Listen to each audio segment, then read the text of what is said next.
Sinibingelele sinamukeleke bantwana bekhehla. Ngithi ake ngivele nje kancane sikhulume ngezinto ezijwayelekile, sikhulume ngempilo ejwayelekile.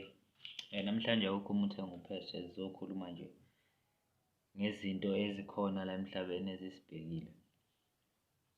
Okwazibuza mhlawumbe ukuthi umuntu uhlangana kanjani nedlozi mhlambe noma nokhokho bakhe ngoba sinenkinga esinayo.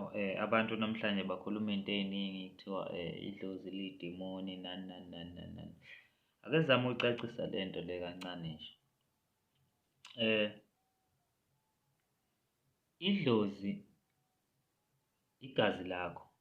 Uma ngithi igazi lakho aliqali kuwena, lisuka from okhokho bakho. Uma lisuka kokhokho bakho line-information noma linolwazi, linomlando wokhokho bakho.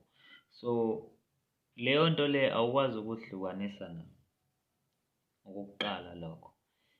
That's where kuphila ilokhuzana idlozi noma lo moya esiwubiza ngedlozi uhlala lapho egazini kuwena ngoba ungumlando wakwenu. So umlando wakwenu nawe anihlukene ngoba nawe ungumlando wakwenu. So lento yedlozi into ongekwazi ukuyihlukanisa nayo. Ungezwa-ke umuntu ethi uflathelwe idlozi noma litshontshiwe idlozi lakho. Into enjengaleyo ayikho into enjengaleyo. Kuphela kusuke ukungahlanzeki noma ukungahlambululeki koqobo lakho noma komoya wakho, lokho kwenza ukuthi izinto zakho bese ziba nezihibe. Siphinde sizoba noNkulunkulu. uNkulunkulu akuyinto oyicingayo mhlambe eqalazwayo lapha nalapha ya. Ungumphefumulo wakho uqobo, as long as ukwazi ukuphefumula ungakwazi ukubona uNkulunkulu.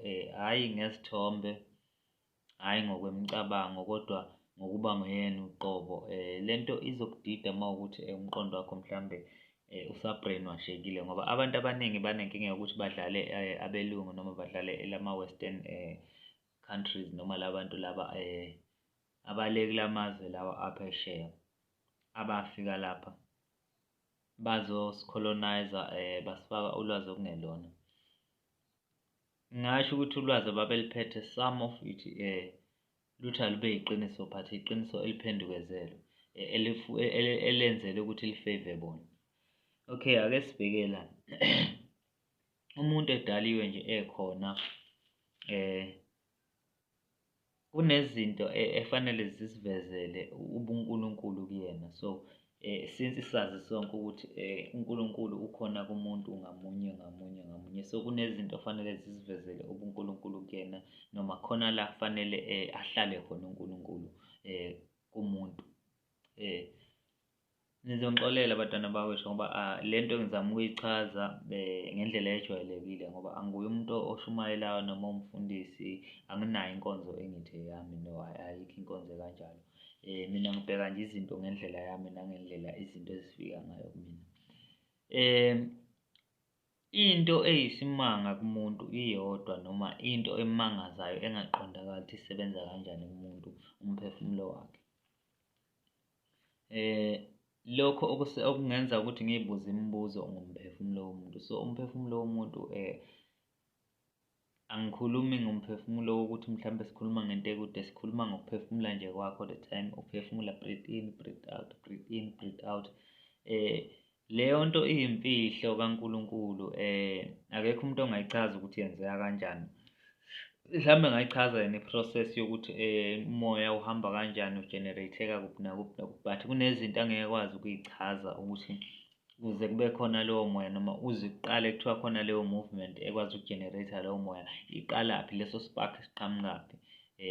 Sikholelwa ukuthi-ke uNkulunkulu ukuleyo ndawo leyo. Mina nje ngokwami ngikholelwa ukuthi ukuleso space leso phakathi kwami nomphefumulo wami, uNkulunkulu lapha ngimthola khona.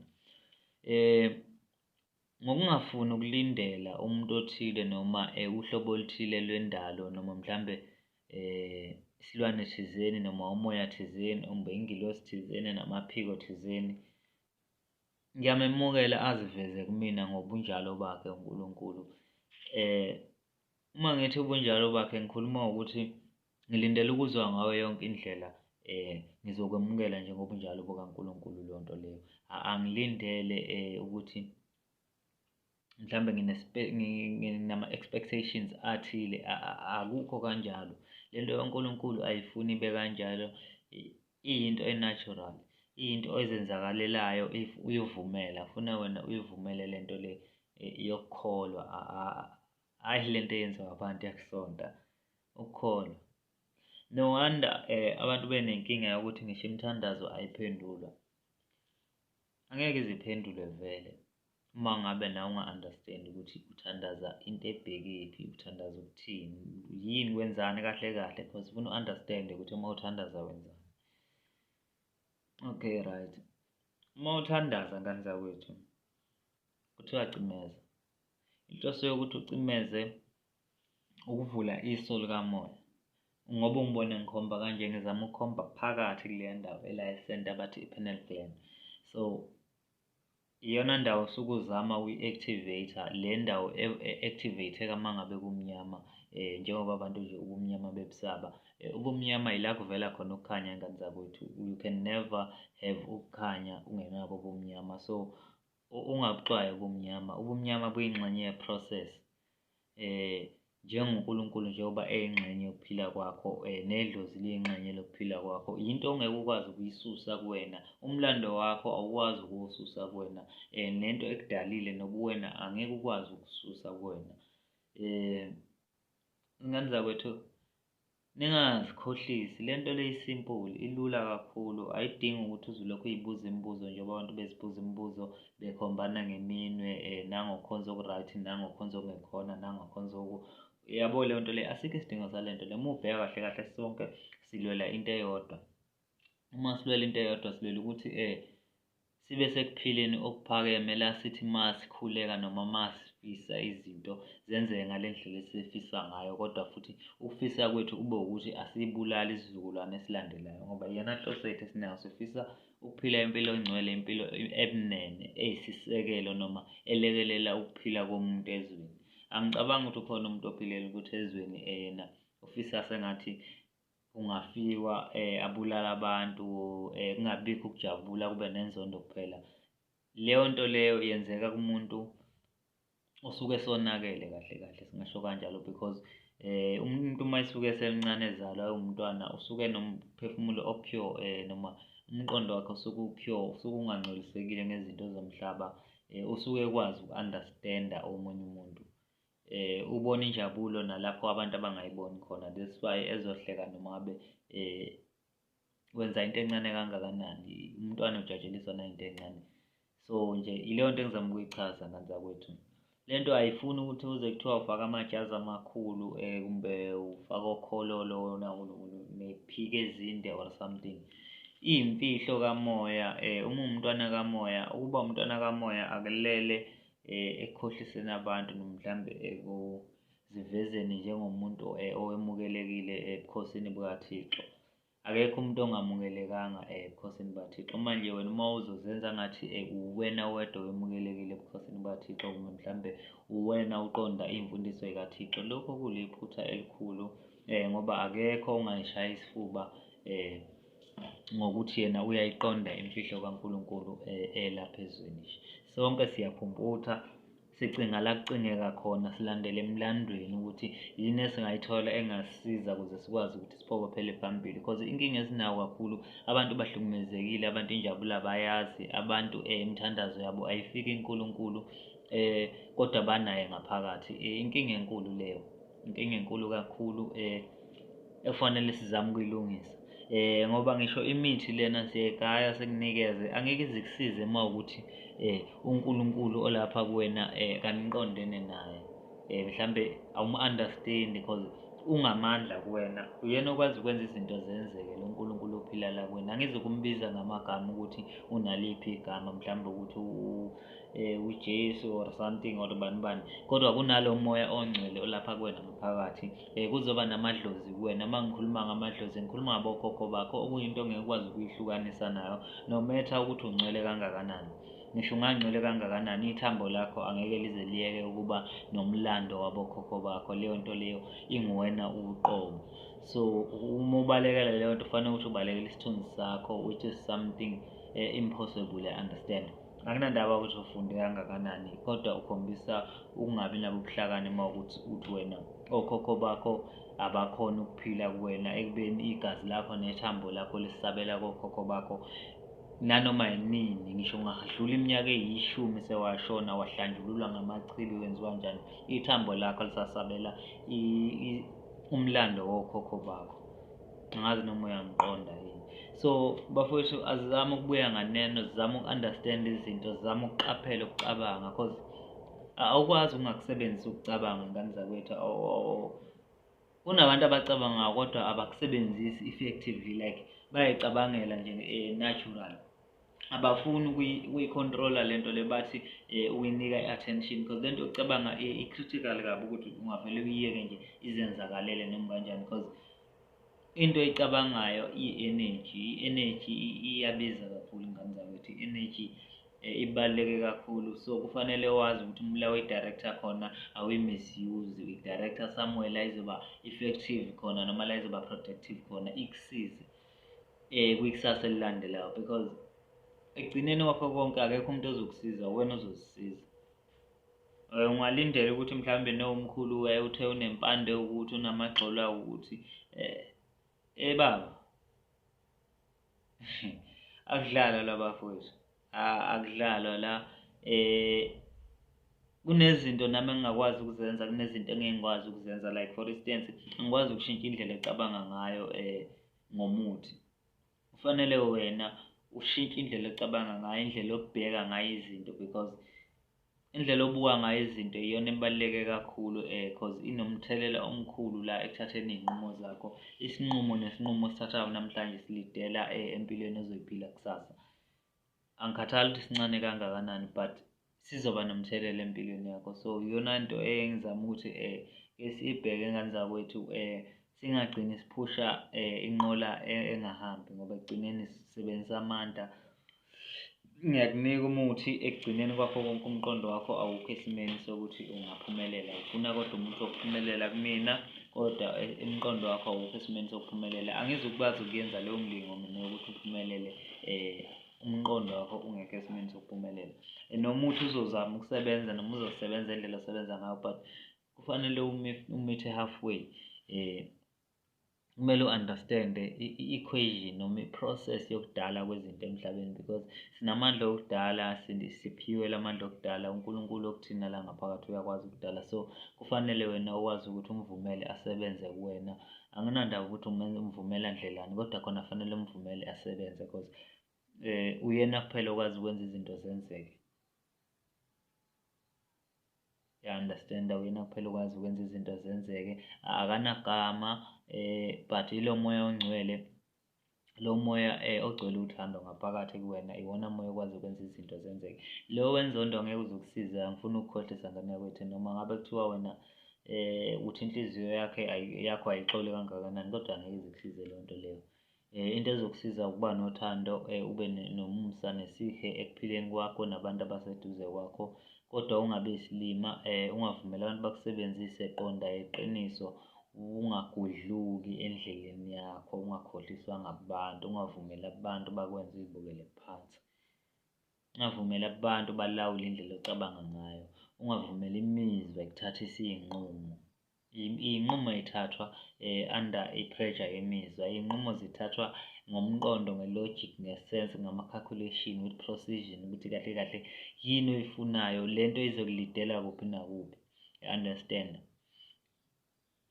Akuyona imilingo le, this is real life. Kufanele ubale, ubheke, ucubungule. Abantu abafuni ukuyihlaziya impilo, bavuka nje bangene kuyona njalo ekuseni, bavuka bahlomeke. Impilo ayifuni leyo nto leyo, ifuna ukuthi uyihlaziye, uyilandelele, analyze, uyi-understand, uyihluphe, ujule.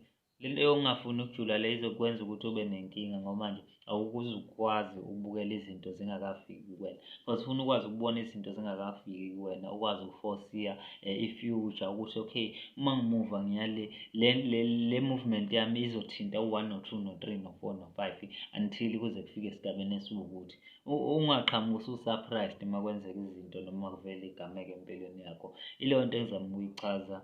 Anginisho uma izingane zakwethu angikho perfect, but ngiyacela ukuthi-ke zama ukubuya, zama ukubheka izinto ngendlela eselijulile kahle kahle, hhayi le ndlela le esibheka ngayo izinto sigcwala ukudlala. Singagcwali ukudlala ngane zakwethu. Impilo i-deeper than lento esiyicabangayo, i-deeper than lento esiyinikeziwe noma esiyifundisiwe ey'koleni.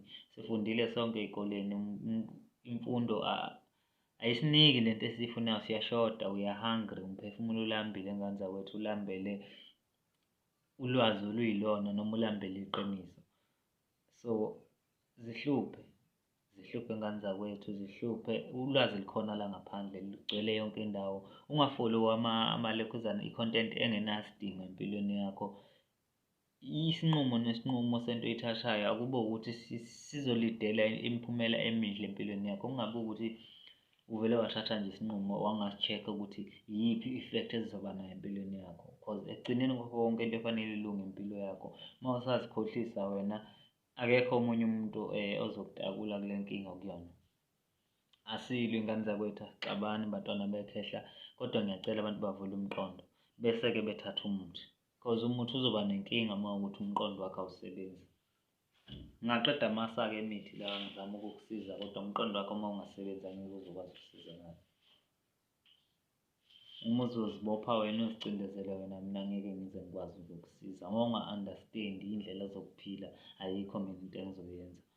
Kufanele u-understand indlela zokuphila ukuthi kahle kahle kwenzakalani la, senzani la. Ungahambi uhlomeka, ungahambi uy'faka nje, ziba nemibuzo ngezinto. Ungaqhamuki umuntu athi asihambeni siye endaweni nokuthi uvume kuleyo nto leyo. Ungathandi ukuthi ngaso sonke isikhathi uma ufuna wena ukuzizwa njengomuntu ufuna abantu bakuncome noma ufuna ukuthi abantu bakuvume entweni ethile. Into yenze ngoba i-right, zenzele izinto ngoba zibalulekile. Leyo nto leyo iyokusiza kakhulu empilweni. Uma uzobukela abantu and uzocabanga ukuthi abantu bazokuthini uma wenza ukuthi nani nani, leyo nto ayizukusiza, ayizukukusiza. Qondana neqiniso, uyeke ukuzikhohlisa ngane zakwethu. Kule minyaka ezayo uzoshuba kakhulu. Uma ningafuni ukukubona lokho, ngiyanidabukela ngane zakwethu. Ungafuni nje ukukubona lokho, ngiyanidabukela bafowethu. Kuzoshuba kakhulu, engangoba ngisho imithi le ucabanga ukuthi iyasiza, uzobona ngathi ayisebenzi. Kodwa-ke angisho ukuthini ngane zakwethu, ake nithi ukuhlehla kancane nibuke izinto. Observe indlela izinto ezenzeka ngakhona emhlabeni. Ungabi ignorant, ungazibi izinto zibe zenzeka ngaphambi kwakho. Uyaziba zonke izinto, wonke amasayini ayavela phambi kwakho, kodwa ukhethe ukwaziba. Uthi ufunde kakhulu uma usho. Kuzokuphoqa kodwa ekugcineni, kuzokuphoqa ekugcineni, kuzokuphoqa, hhayi ukuthi asisile. Abanye-ke banale mentality yokuthi isangoma, angisona isangoma mina. Yabo leyo nto leyo, angisona isangoma, afuna uku-understand-e lokho. Angiyona lento ocabanga ukuthi ngiyona. Ngilandela lento le engiyiphiwe kuphela nje. Ungadidwa ama-colours nezinto esiy'gqokayo ezithi ayifane, but angiyona lento oyicabangayo. Mina ngiyinyanga nje, ugedla impela qobo lwalo. Ngiphathe impande uqobo lwayo. Anguye umuntu osontisayo, understand. Kodwa futhi anginankinga nomuntu osontisayo. Kodwa engimthanda kakhulu yilo okholwayo. Ngiyambona osontisayo, naye okholwayo sometimes uyangilahla ngobani, ukholo lwakhe lihamba liphela endleleni. Ngifuna umuntu oqondayo nowaziyo ukuthi kahle kahle kwenzakalani. Uyeke uzikhohlisa. Ufuna u-understand kahle kahle kwenzakalani. Thokoza.